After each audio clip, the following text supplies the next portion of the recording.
let's make some waves. Hey everybody, I'm Sherry. And I'm Carly.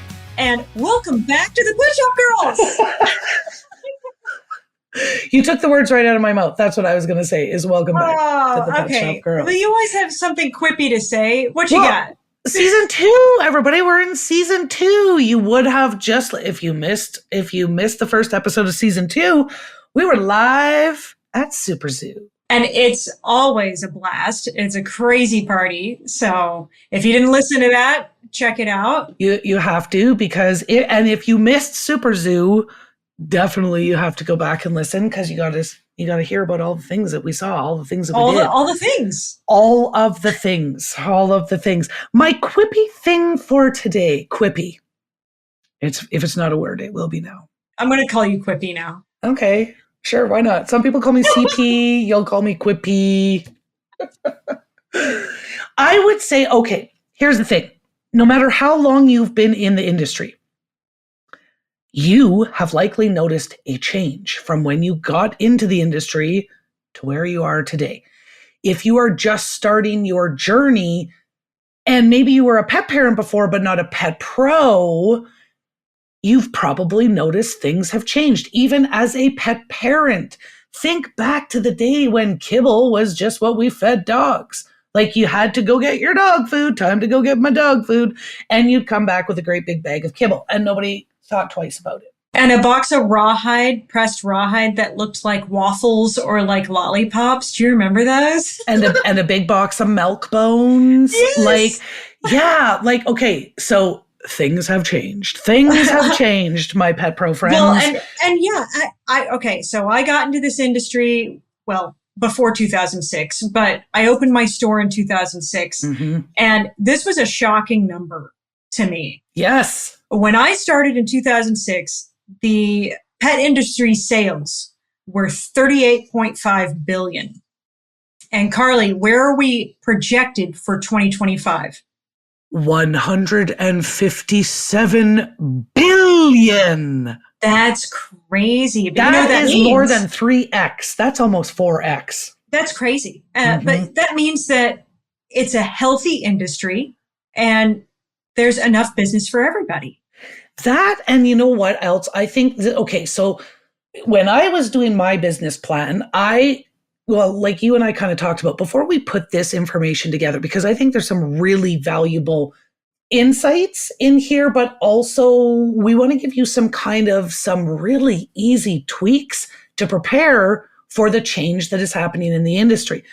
But I think about in 2018, when I was writing my business plan to open House of Paws, I was working with metrics from 2017. And though I had some Canadian metrics, the majority of the information that I used was American. Canada, I don't know, we just don't capture the same type of information that the US does when it comes to different industries. Well, or at least not pet. But anyways, what I thought was really cool was in 2017, 90% of pet parents were still feeding kibble. There was only 10% of pet parents really feeding a fresh, less processed diet. In 2019, that number changed to about 80% feeding kibble and 20% doing more fresh. That's a huge jump. In 2 years, right? But wow. You think about all of the kind of natural, holistic pet pros that came on the scene and continued. Like, people weren't just opening up traditional pet food stores that it was like, we're just going to sell what everybody buys. They did the research. They learned. They started educating pet parents, because by 2021, what we saw was 65% of pet parents feeding nothing but kibble, and 35% looking to freshen their bowl in one way or another. So whether they went raw, whether they went less processed, or whether they were just adding fresh toppers, that's huge. Now I'm looking, there are numbers that it's getting even closer to that. 50% are doing kibble. And those were, of course, later in 2024, 50% doing kibble, 50%. I'll say this, in my store in the past 2 years, I cut my kibble department down by 1/3. Yeah. And I brought in 2 more double door freezers. Yep. To replace it. And sit. No, okay, I didn't cut my kibble down because I only had one kibble. I didn't want to sell kibble, but I did add freezers, right? So there's me in my little 1,200 square foot boutique, and I started with 3 double door freezers. And the next year after opening, I added a single door. And then the year after that, I added 2 more double doors. Mm-hmm. And now I have a raw food. It's made in Canada. It's a wonderful food. My raw food is my 3rd biggest seller in my store. And that's huge, awesome. Right? Yeah. Like it is by far our best selling raw, but it's also my 3rd biggest selling food item. So I was going to say too, you mentioned industry leaders, educating the public about feeding better. But I also think that Gen Z, which we're going to get to in a bit here, Gen Z is a growing demographic, and they are more educated on, I guess, nutrition for themselves. Yep. And that translates over to their pets. Yes. And the boomers are aging out.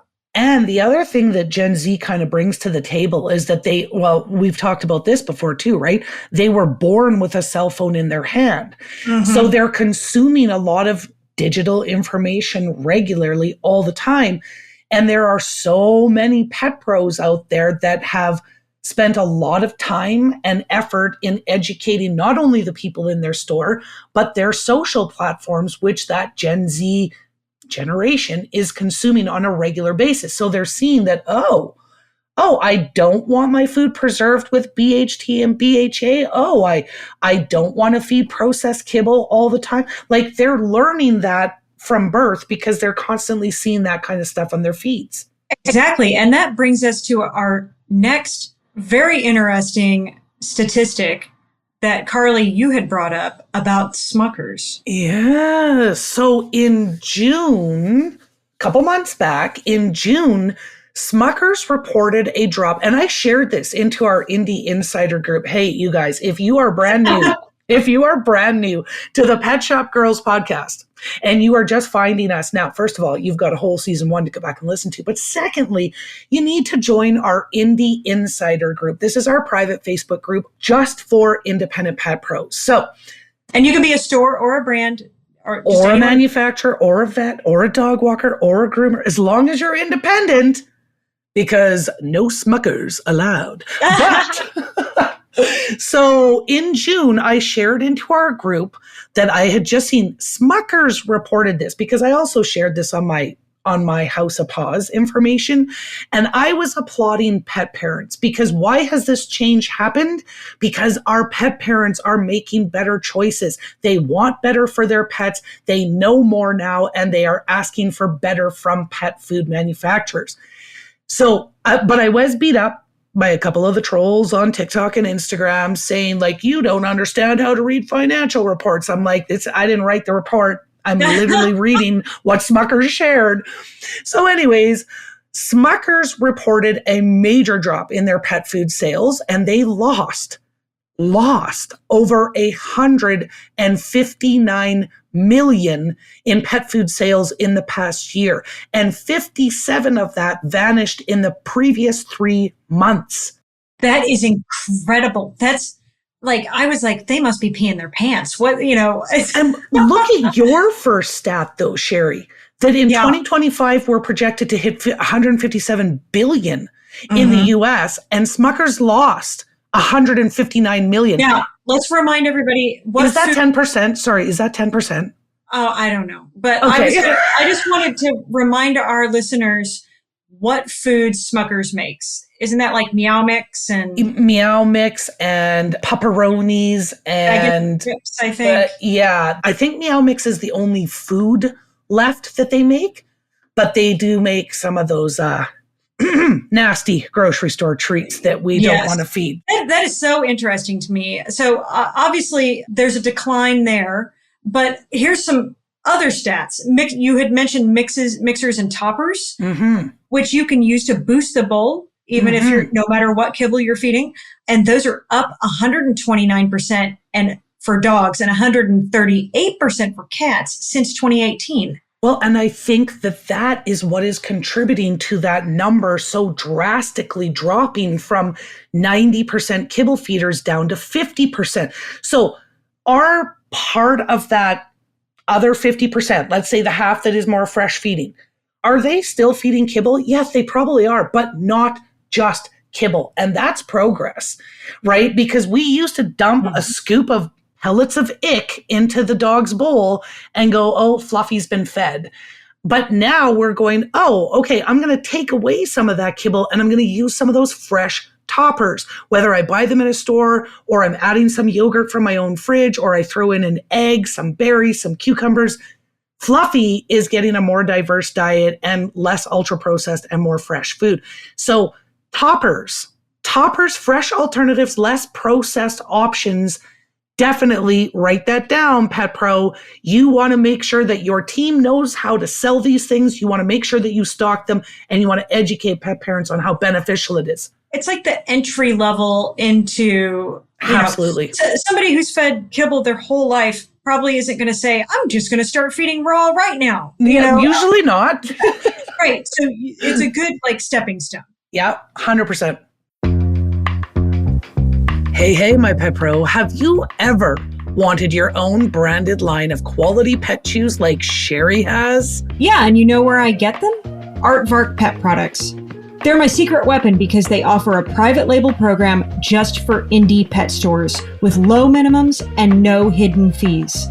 Which means that you can put your name and your logo on high quality chews without the big brand hassle. It's a game changer for indie pet stores ready to boost margins and build their brand. Check out everything they have at aardvarkpet.com because it's time indie retailers got the upper paw. That's ARTVARK pet.com. Use promo code PetShopGirls to get 10% off your first order.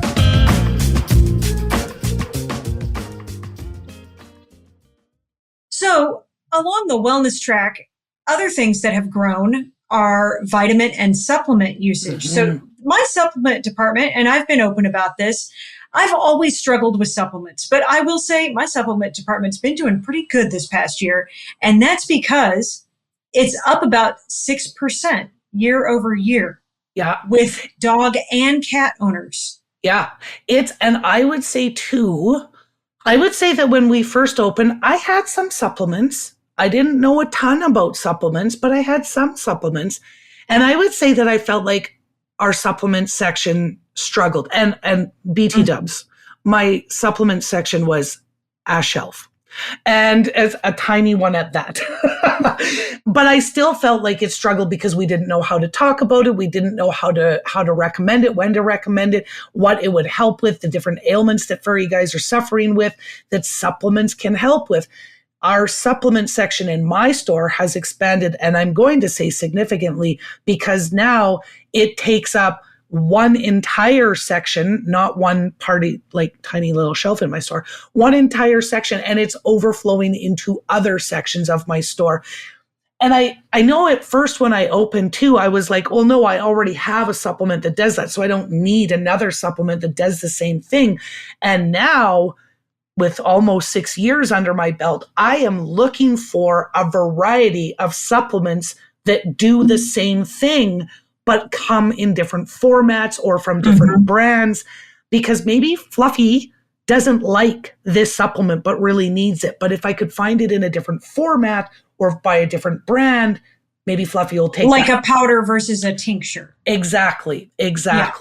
Yeah. So now I look for duplicates. Yeah. And I tell you what's trending for me right now, personally, is I am loving tinctures. I think it's a lot easier than powders. And honestly, if you put more than 2 powders on your pet's food, if you have a small dog, they're just like eating powder. Who wants to do that? So I'm a big tincture fan. Yeah. Yeah. And I look at now, and we'll talk about this a little bit later when we kind of give you some more tips about how you can integrate wellness and wellness coaching, I'm going to say, into your store. We have, so where the majority of my supplements are, we have a little QR code, and I may have talked about this in the past. We have a little QR code that you scan it, and it takes you to our internal sniffvestigating supplements site. You have such cute names. We have one too. It's just a Google Doc with a bunch of ailments and then the supplements that we would recommend. Yeah. So our little sniffvestigating QR code, you click, the customer can scan it, my staff can scan it. It takes them to an internal website, which I just built on Canva. And the first page is ailments, just like Sherry's Google sheet. Joints, digestion, anxiety, whatever. And the pet parent or my employee clicks on that, and it then takes them to the page where it shows them literally all of the supplements that we have for that ailment. It's not just one or two. That's what I mean. Like, I have tons of options. So if your dog doesn't like this or your cat doesn't like that, I've got 4 more waiting in line that can do the same thing, but in a different format, so that hopefully we can get that in there. All right. I think, Sherry, dogs aren't just a dog anymore. Cats aren't just a cat anymore, right? It's just a dog. It's just a cat. Mm-hmm. We don't hear that a whole lot anymore. I would say in the almost 6 years that I've been around, one woman said that to me in my store. I almost had to kick her out because you're maybe not my kind of customer. She didn't want to talk about nothing with regards to her dog's food because it is just a dog, is what she said to me. I think my mouth dropped. But that's the only time I've heard that. And I think that cats and dogs, they're not just pets anymore. They're part of the family. They are your lifestyle companion. I think that lifestyle is playing a big, big part in where we're seeing the industry go now too. For sure. And this stat right here kind of blew me away because I've never done this. 74% of dog owners flew with their dog in the past year. I'm like, what? We may have to double check that stat because that seems really high to me. But yeah, I've never done it, but I totally understand. Yeah, you've done it. You've done it a lot. I've done it quite a few times with Zaner, and I also road trips. Actually, it's funny. No, it would have come out beginning of July. In my weekly customer email, it was Zaner's traveling road trips or summer road trip tips, whatever I put together was an email.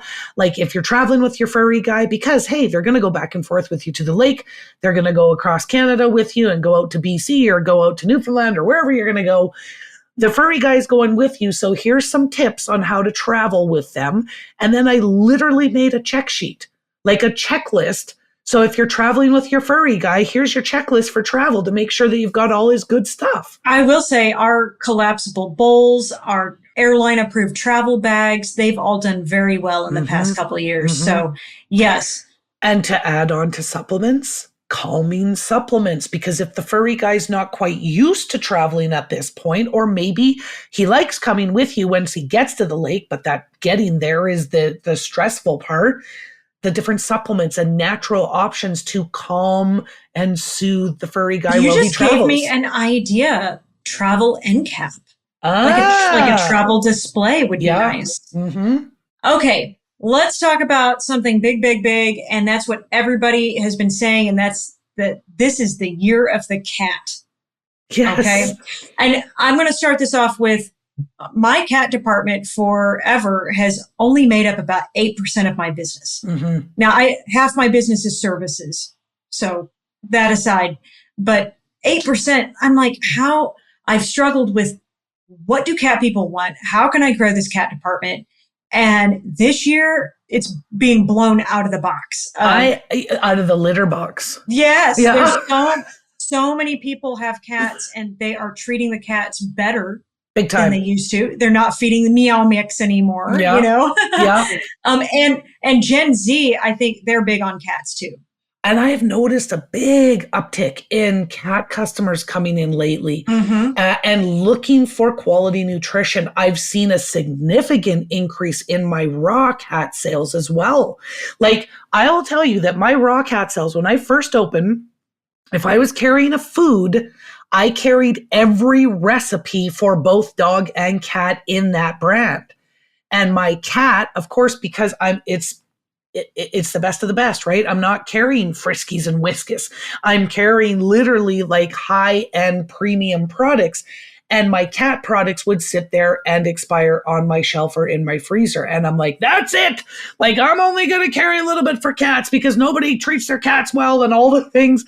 And now my cat section, this was not a conscious choice. This was a, holy crap, we're constantly out of this cat stuff now, because I really pared down my cat product. And now I'm building it back up. Now I'm building it back up. Yeah. And I'm making room in the freezers even for cat stuff. I'm finding yes, I expanded my freezer section. Now there's more gently cooked options. I go onto Fair and I find really unique cat toys. But let me share some stats. I love my stats. So cat owning households are up 9 million since 2023. And there's a big rise in multi-cat households. 36% increase in a 3+ cat 49 million, stat queen. No, but that's up from 40 million in 2023. So that's a 9 million. Oh, I see what you're doing. You're doing math on the fly. I don't like that. Yeah, I just did math, Carly. I'm not used to that from you, Sherry. Oh, true. But this one made me laugh a little bit. 21% throw birthday parties for their cats. As they should. As they should. Up 250%. This is telling me that I should put birthday stuff in the cat section, not just the dog section. Yes, 100%.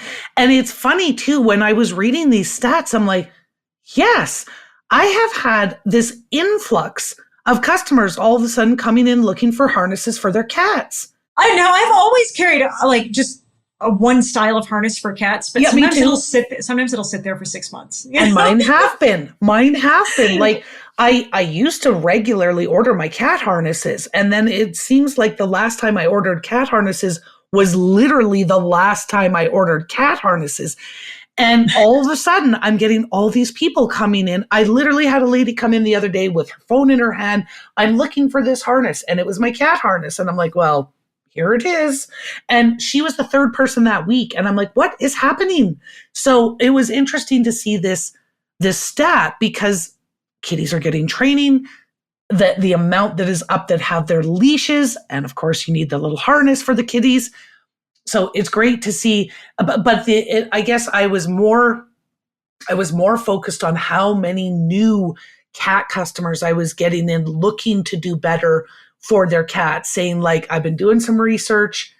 I don't like what I've been feeding, and I know you can help. And then exactly. Yeah. I've been leaning into cat more than I ever have before. I made a cat window display. I have several staff members that are big into cats right now. So yeah, cat's doing well for us. So yeah. Okay, this next point is a kind of a wah wah, but I think we've all kind of experienced this, at least the pet store owners that have this type of product, and that is pet parents are reducing treat and toy spending. Yeah. Boo. Yeah. especially as a pet pro, when you know those are your heavy hitters for margin. Exactly. That's the margin. However, what we've already talked about with regards to supplements and fresher options that you can top with, I would say that not all toy and treat spending is completely gone. No. But you still need a good selection. Yeah. And they're looking for functional treats, right? They're looking for treat with benefit. Oh my God. We have to come up with our own treats. We're just treats with benefits. That's awesome. I was going to say too, they're also looking for like enrichment style toys too. Something to stimulate the mind. Like, I think this is also, sorry, I was going to say this earlier. I think this is what's leading into cats being trained. And for anybody who isn't currently, if you're a pet pro and not following the Two Crazy Cat Ladies yet, you need to, because they saw a gap in the industry, which was everybody talks about the health of the dog and doing it naturally for the dog and finding all the good things for the dogs. Nobody was talking about that on the cat side of the house. And so that's where they're like, we need this for cats. They're talking about all of this kind of stuff all of the time. But these are living creatures, intelligent little living furry creatures in your houses that don't just want to sit in their bed, eat from their bowl, and go back to bed every day. Like, they're looking for stimulation. They're looking for enrichment. So I think that's why, all of the toys that I buy Zaner now are some sort of an enrichment to make him use his little brain when he's doing the things. Me too. And his treats again, I'm always looking for functional. I don't just want to give him something tasty because he likes it. A turkey heart is very tasty and he loves it, and at least there's function there. So don't be, how shall we say, don't be depressed or, oh my God, I got to get rid of all my toys. No, yeah. The great thing about being an independent retailer is that you can pivot on a dime, quicker than the big box guys. Yeah. So we have the advantage here. Okay, we got to keep moving here, Carly. Look, we said we were going to talk about Gen Z. So this stat was a little mind-blowing for me as well. Because I forget what is the age range of Gen Z? They're like 25 and under or something. They're babies. Yeah. But they make up 20% of pet households now. That is up 43% since last year. And these are the guys that, like I said, they were born with a cell phone in their hand. So Gen Zs are 13 to 28 years old, born from 1997 to 2012. So those are our Gen Zers. And get this, more young men are the primary pet owners. This is the other thing when I'm saying all these people are coming in with their cats or about their cats, they're all young men. Yeah. So we need to think about when we're marketing, when we're making our ads and our events and all that, we need to keep that in mind. Mm-hmm. And I mean, the good thing is you probably have access to some Gen Zs right in your back pocket. These are the people that we're currently employing right now. Yeah, fair, right? So we can pick the mind of the Gen Zer right then and there in our own store. Okay, so we've kind of talked about some of the changes that are being seen in the industry that you may have already seen in your own store. I think what I want to kind of talk about is what's next. So what's coming for the rest of 2025? Supplements are going to continue, like the use of supplements, new supplements coming out, functional supplements, good, healthy supplements. We can't just like any old supplement off the shelf necessarily is not your best bet. You're buying it at big box store, or if the pet parents are. We need to know supplements. This is what I'm trying to say as pet pros. We need to know our supplements, and we need to understand how we can talk about the benefits, what our pet parents should be looking for in a supplement versus what they should be avoiding. We need to be able to talk about supplements just like we talk about food. Those are going to be your add-ons. If we're going to not make sales on toys and treats, we got to make sales on supplements. I agree. I totally agree. I think that the research got this wrong. Sustainability and alternative proteins when it comes to insect-based food. Oh, I'm still not a fan. I'm sorry. And no, neither am I. And I don't know anybody. No, sorry. I know one person who is. I just think that like if the apocalypse happens, sure. Insect food's great.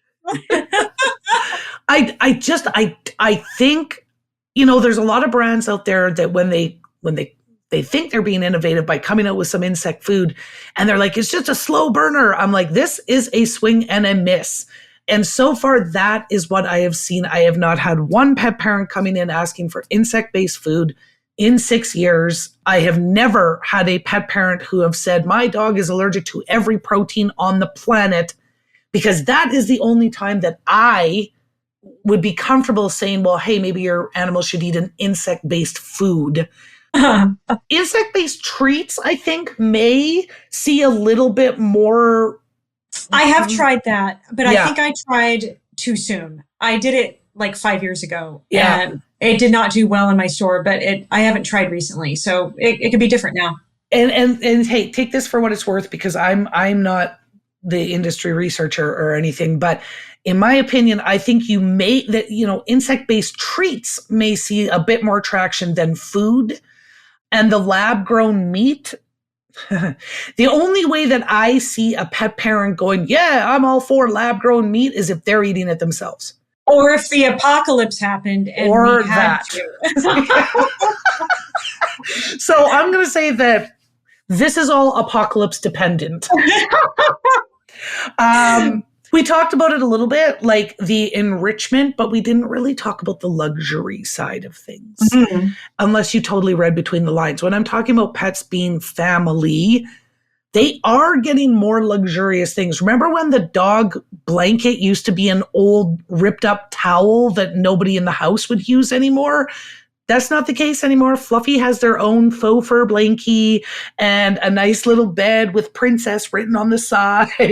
And yeah, you're right. Well, I mean, this is interesting because people are not buying treats and toys as much right now, but they'll invest in a good bed or travel stuff, or a car seat. They're okay spending $150 on a car seat, They're also, I think, like when we look at accessories with regards to like bowls, pet parents are becoming more and more educated. They want better. They are realizing that Fluffy eating out of a used margin container probably isn't the best thing, and that Fluffy should probably have some good quality stainless steel bowls.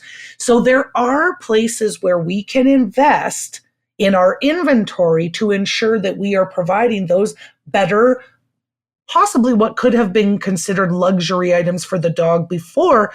They're not going to be considered luxury anymore. They're going to be considered essentials. They're going to be considered staples. Yeah. Digital growth. I think this is big in every industry. This is not unique to pet. Our mobile groomers out there, or our groomers that don't do mobile grooming today, like, look at how many people are turning to online shopping. Even if they love your store, I hope you have e-com, because they want to shop when they want to shop from the comfort of their own home or wherever lake house that they're at today. But you're right. Services too. They want the services to come to them. And that's what I'm saying, right? Like they want to shop where they are when they want, but they also want to book those appointments that are service related, instead of me having to drive all the way down to the groomer, drop my dog off, go back and pick him up. They want groomers to come to them. I think we're going to see a big surge in that. So I'm already seeing it in my city. There's like some new mobile grooming company popping up like every week, it seems like. Yep. So, and our holistic and integrative vets, they're already integrative, so they're already innovative. They've been doing telehealth for a long time. I think we're going to see more and more and more of that. And I think that we're also going to see our integrative and holistic vets become more and more in demand, because pet parents are looking for doctors who align with their beliefs. I don't want to treat Zane with meds and prescriptions all the time. I want to do it as naturally as possible. And I'm looking for an expert to be able to guide me in places that I don't fully understand about natural pet care. So I think we're going to see a big surge in telehealth when it comes to our medical professionals. But like I said, our integrative vets, our holistic vets, they've been doing this for a while. And I think we're just going to see more and more. If we've got young vet students listening, look to be an integrative or holistic vet. There will be a demand. Yeah. Oh my gosh. I just found, I was lucky to find an integrative vet for my dog. And then I was lucky enough to find an integrative doctor for myself. There you go. You know what? It changed my life. So, and now, oh my goodness, this is the next thing, Sherry. We need a medical center that is holistic and integrated for both pets and people. So I could take Zaner to my doctor's appointment. At the same time. Yeah. Yes, I'm down for that. Okay, so I think we've kind of talked about the changes that we've already seen. I think we've kind of talked about the changes that we're expecting to see. So what are some of the shifts, the pivots, the easy implementations that we as pet pros can do to adapt to this change that we're seeing in the industry? Sherry, give me your best one. All right. So I'm going to kick it off with education and becoming, instead of just being a retailer, we are a resource where the customers can come to a trusted place to learn and to get quality advice and products. Yep. A lot of times, especially since we do grooming too, we're like the first stop before somebody goes to the vet. Yes. And a lot of times we can help them with a natural remedy so that they don't have to go to the vet. Yep. So if you're not actively making educational blog posts or educational emails, or like I implemented an information station in my store a couple of years ago with flyers and handouts educating people on all kinds of things, raw food, fleas, all the things. So Carly's QR code that goes to the ailments and recommendations, problem solving merchandise. And you want to talk about when you're selling to these, to your customers, you want to talk about the benefits and how it's going to benefit them over the features. 1000%. I say this to my team all the time.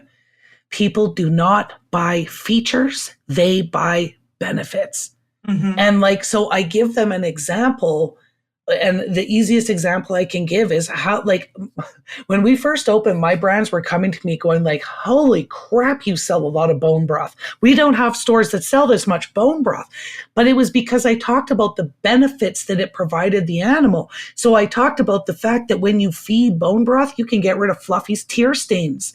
That's the benefit. The feature, it detoxes the liver, but that's an add-on, right? I tell them that the bone broth will help eliminate or reduce those tear stains by detoxing the liver. I mean, I sold bone broth like nobody's business because I was talking about benefits. And so that is a huge, huge, huge one. So adding on to what you're talking about, kind of being that resource versus a retailer. Resource. Did you say it incorrectly because you're from the USA? It's resource. Resource.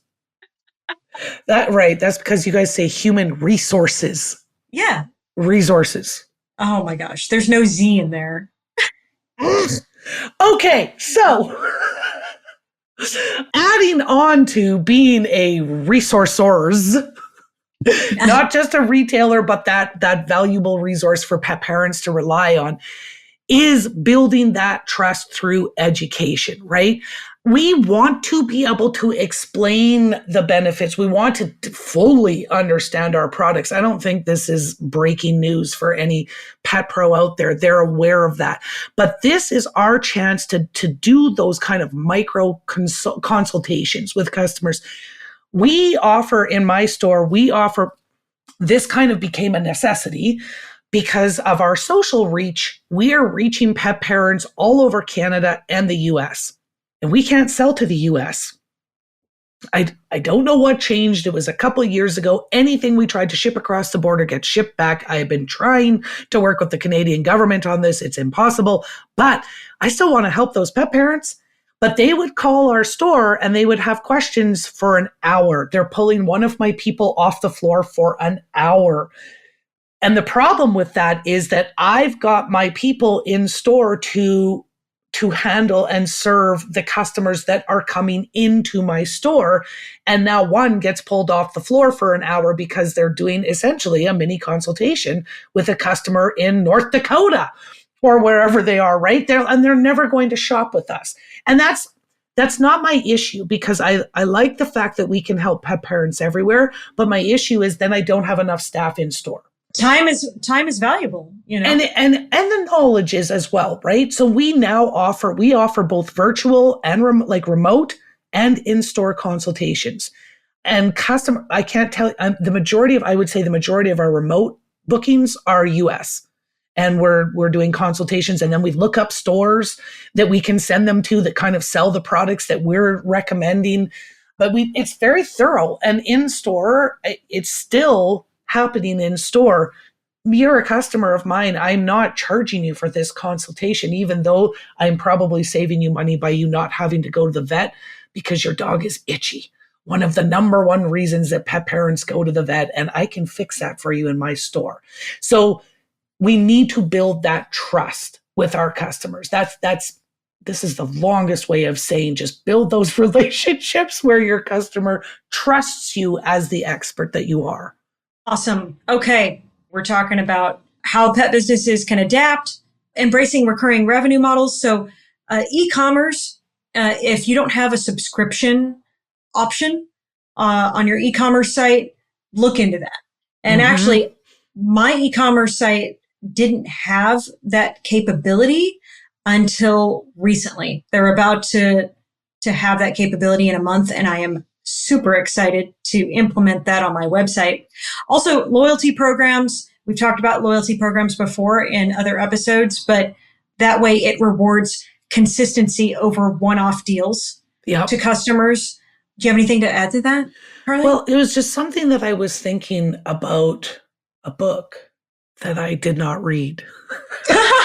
What's new? Because, yeah, that's how I roll. But loyalty, to garner that kind of lifelong loyalty, we have to, this will be a completely like episode on its own, Sherry, when I get more details about the book I didn't read. But when we can control our behaviors to impact the way the customer feels, they will be loyal to us for their life.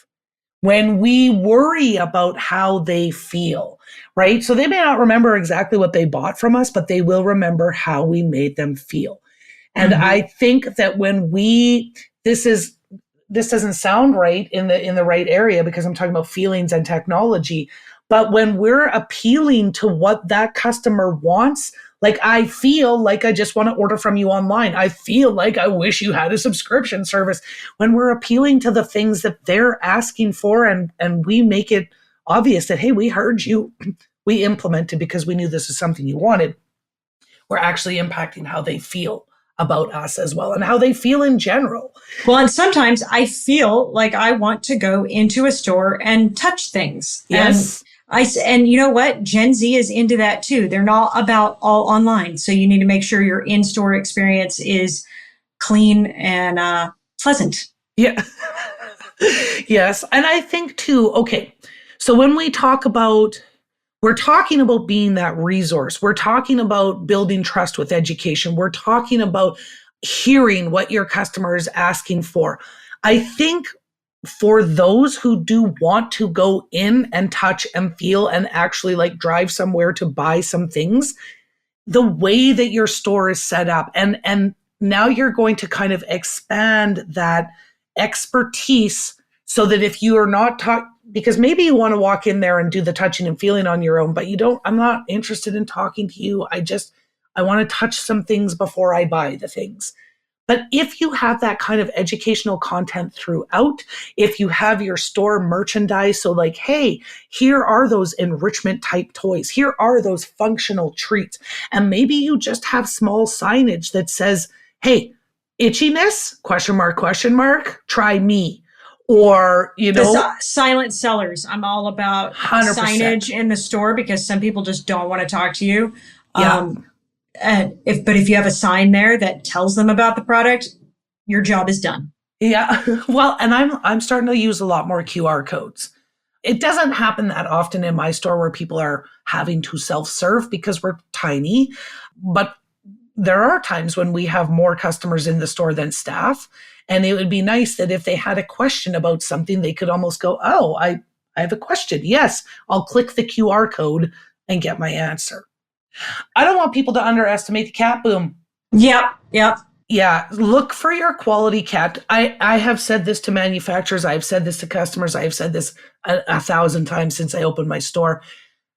It is tough to find quality cat merch, but this is going to be what these cat parents are looking for. They want better for their pets. They want more for, Fluffy is the dog. Whiskers is the cat, I guess. They want better for Whiskers. And they're looking for not only better food, but they're looking for all of the same type of wellness solutions that you had for dogs, for their kitties. And they want quality products. They don't want the kind of crap that you can buy at the baller store. And I've made this mistake in the past where I'll set up all these promotional deals for the month. And there was actually a couple months, and this was a few years ago, where I forgot to put a cat product on sale. And I got a couple of angry emails from customers saying, where's the cat deals? So don't forget the kitties. Don't forget the cats. It's time to lean into it. Yeah, because we know this is going to happen. We've talked about bundles as a sales tool in the past. Your bundles don't necessarily have to be discounted. And very quickly, because I know Sherry's going to smack my hands here, your bundles do not have to be discounted. The bundle that we have done in my store almost since day one is called our booster bundle. This is for dogs and cats. And the requirement for the customer, not the requirement, but what we're trying to achieve is a diverse bowl. So the customer can buy a quality premium base. That's any one of my dry foods. A quality premium base in any brand. I don't care what one.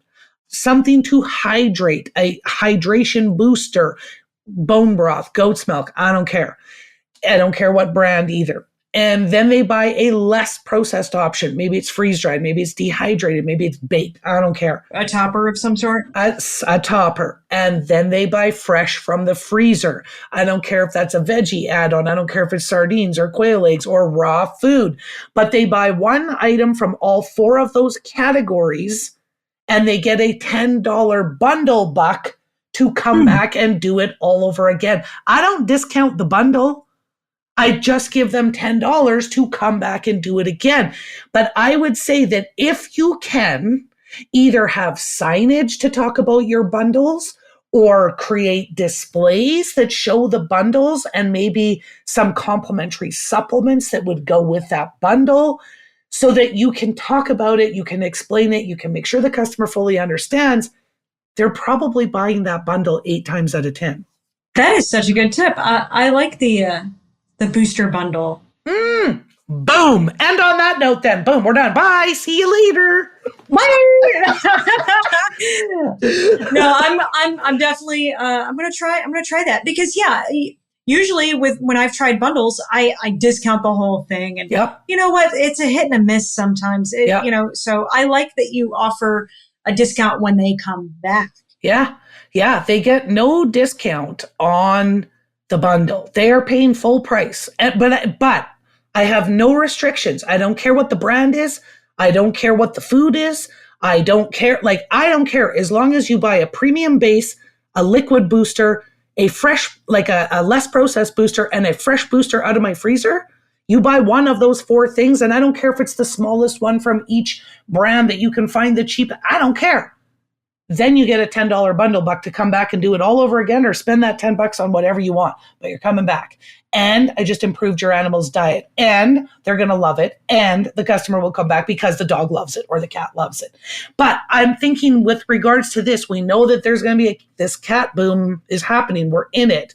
Mm-hmm. We know that dogs should be eating a diverse diet too. So take those bundle opportunities, whether it's bundling supplements with other complementary supplements, or whether it's bundling food with less processed food, or whatever those bundles look like. Merchandise, your store does not have to be, this is all the supplements, this is all the freeze-dried, this is all the bone broth.